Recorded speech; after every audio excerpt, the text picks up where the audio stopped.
Yeah, so guys, kwa zaidi ya miaka 20 ambazo zimepita, Tanzania wamekuwa na celebrate tarehe 9 kama siku yao ya independent, like siku yao ya uhuru.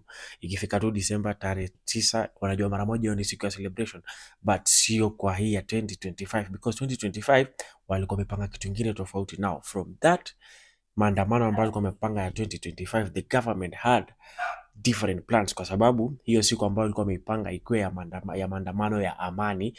Maandamano hayo yatakuwa ni maandamano yaliyojaa utulivu, maandamano ambayo hayana fujo, wala hakutachomwa vitu vya watu kama ilivyotokea ile mara ya kwanza. Ile mara ya kwanza watu walijaa hasira sana.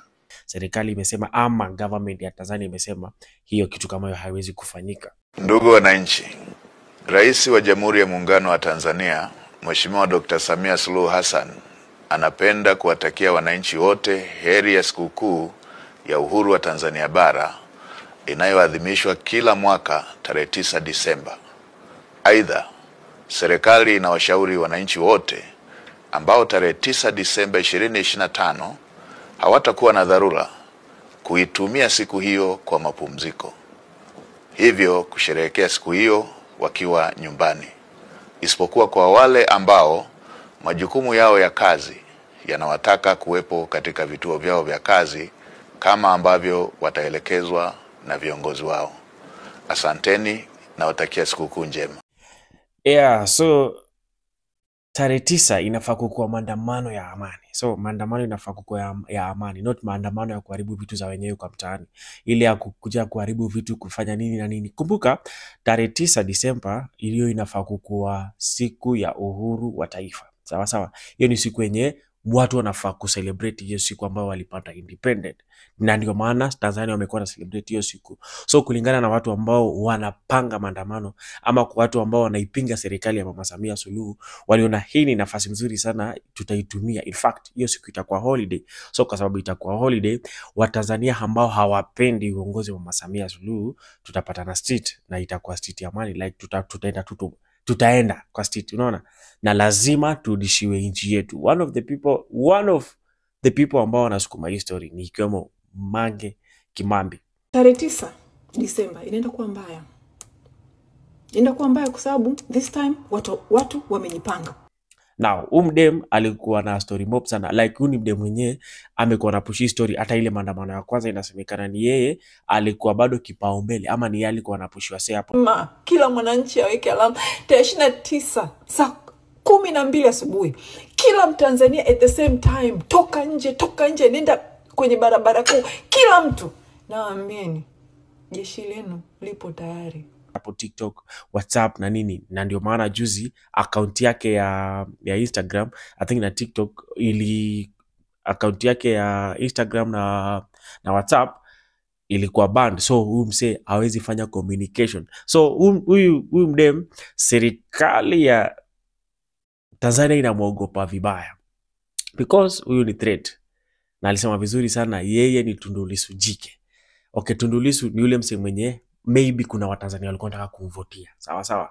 Kitu ambayo inafanya hiyo maandamano, ama inafanya watu hawapendi uongozi wa Mama Samia Suluhu, ama hawakukubaliana na hiyo uchaguzi ambao ilifanyika, ni kwamba Mama Samia Suluhu alisimama na watu ambao walikuwa weak. In fact, alisimama na watu wenye hawakukuwa na influence.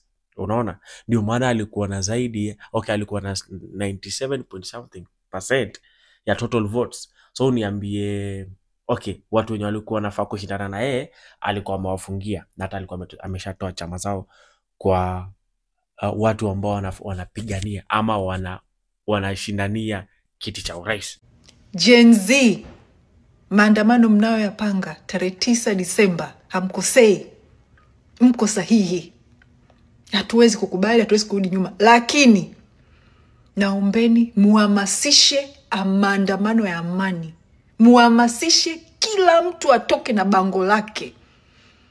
Muhamasishe yasiyo maandamano ya Gen Z tu, yawe maandamano ya nchi nzima. Kuna watu wanapanga maandamano na kuna wenye hawapendi bado maandamano. Kuna watu wenye wako saidi ya maandamano na kuna watu wenye hawayuko saidi ya maandamano. Kwa ufupi, kuna watu wako saidi ya serikali na kuna watu ambao hawayuko saidi ya serikali. Kama huyu hapa. Leo hivyo nina ujumbe kwa jeshi la polisi kuhusu hawa waliojipanga kuandamana siku ya tarehe 9 Disemba. Jeshi la polisi, niombe kwamba msishughulike nao, badala yake mtuachie sisi raia wema, tutashughulika nao sisi wenyewe. Oktoba tulivumilia, lakini Disemba 9 kwa umoja wetu sisi raia wema tunasema hatutoki. Na kama umetoka kuishi, basi jichanganye utoke, na tutakumaliza sisi wenyewe kabla ya jeshi la polisi. Na kwa hili tumezamilia. Tunawacharaza. Tunafanya nini? Tunawacharaza. So umesikia vizuri sana. Umse anasema mtu yote okay, kwa serikali watu wachie sisi, like tutakutana nao hapo nje. So kitu yenye mimi naomba ama kitu yenye mimi nafikiria ni ati okay, Watanzania wakuwe na ile brotherhood. Unaget? Kwa sababu nyinyi okay, mnafaa kufight government, si ndio? Yeah, mnafaa kufight government, like sisi wote ni watu moja. Unaget? Yeah, kama ni tumeamua ni serikali iende, siwachana na serikali iende, ama tuwachane na wacha tuwache serikali idil na raia. But raia must deal raia kwa raia, juu mtapata mnachinja na bure. Unaona? Yeah, mtapata wase wanapotezana. Unapata huyu ni wa chama fulani, unapata huyu na muelewani. So unajua vizuri sana huyu mse yeye anakuanga hapendi Mama Samia Suluhu. Unajua kama kuna kitu mbaya inaweza fanyika ni sasa mkitoa chuki kwa gava, like mkiekeana nini, mkiekeana inaitwa nini, mkiekeana chuki kwa ground. Wakati government wanajua hiyo siku ishaisha, nyinyi bado mtaendelea kukua na uadui, of which hiyo kitu itafanya kitu mbaya, like itafanya wasewa afadhali uweke chuki kwa serikali, but msiweke chuki jirani yako because ana support Mama Samia Suluhu, ama because wewe haumsupport na yeye ana support. Unaget? Hiyo kitu I think hiyo inaweza kuwa mbaya sana Tanzania. Kwanza niseme maandamano yako pale pale. Tarehe 9 mwezi wa 12 tutaandamana. Maandamano makubwa kweli kweli. Kwa hizi kauli za msemaji wa jeshi la polisi sijui Mulilo, mimi nafikiri mngezipuuza au zisiwaogopeshe, kwa sababu kwanza Mulilo na pamoja na msemaji wa jeshi la polisi wote ni watuhumiwa. Wanatakiwa wakamatwe, wapelekwe mahakamani, washtakiwe, wafungwe.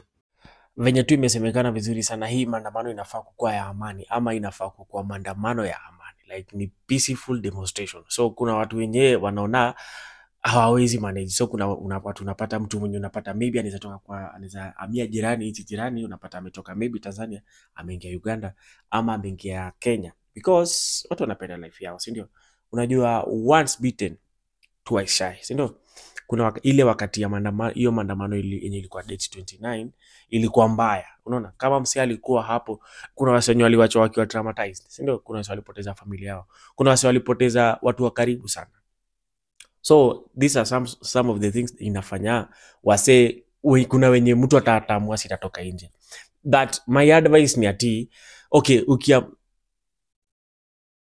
wewe tu fanya kitu unaona itakuwa sawa na wewe. Sawa, fight for your country, tafuta kitu unataka, but as long as unaona government ni kama inakuwa mbaya, wanakosa kuonesha humanity, mazee usingie street, kwa sababu government ya Samia Suluhu iko rada mbaya, na hata okay. Nataka niseme, nilimsikia mmoja katika waandaji wa nje anasema hebu tarehe 9 liakhirisheni, nendeni subirini Christmas, kwa sababu sasa hivi wamejipanga. Nataka niwaambie wakati wowote wakija tumejipanga.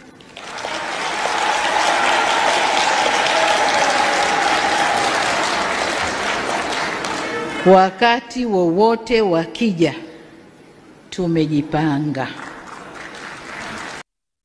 Government iko rada. Una get? Na government obvious haiwezi ruhusu mfanye vyenye nyinyi mnataka.